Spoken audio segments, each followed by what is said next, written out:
द्वारिका में पधारते हैं और उसका कारण यह है कि मथुरा नगरी पर राजा जरासंध का आक्रमण हो गया था। भगवान श्री कृष्ण ने जब राजा कंस को मारा तो राजा कंस की रानियां अस्ति और प्राप्ति अपने पिता जरासंध के घर चली गई। जाकर के सारी बात बताई तो राजा जरासंध को क्रोध आ गया और गुस्से में आकर के उसने कृष्ण को मारने के लिए मथुरा नगरी के ऊपर आक्रमण कर दिया। उसने 17 बार आक्रमण किया था, लेकिन भगवान कृष्ण और बलराम जी दोनों ने मिलकर के उसके सभी आक्रमणों को मार हटाया। लेकिन जब वह 18वीं बार आने लगा तो भगवान ने निश्चय किया कि अब तो मथुरा नगरी छोड़नी ही पड़ेगी। भगवान ने विश्वकर्मा जी को बुलाया और उनसे कहा कि तुम समुद्र के ऊपर द्वारिका नगरी का निर्माण करो, अब मैं अनर्त देश के अंदर, ओखा प्रदेश के अंदर निवास करूंगा।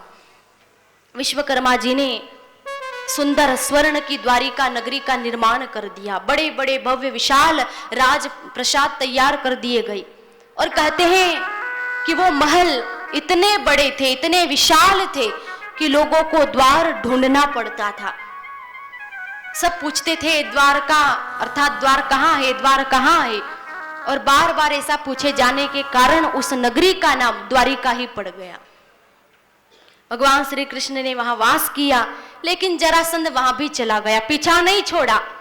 18वीं बार गया तो काल यवन को लेकर के गया और काल यवन को भगवान कृष्ण मार नहीं सकते थे, क्योंकि काल यवन को ब्रह्मा जी ने वरदान दिया था कि यदुवंश का कोई भी व्यक्ति तुझे मार नहीं पाएगा।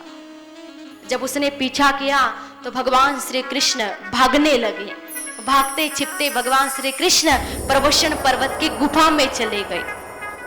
वहां पर राजा मुचुकुंद सो रहा था। भगवान ने क्या किया, अपना पिला पीतांबर राजा मुचुकुंद के ऊपर डाल दिया और भगवान दौड़ते दौड़ते आगे निकल गए।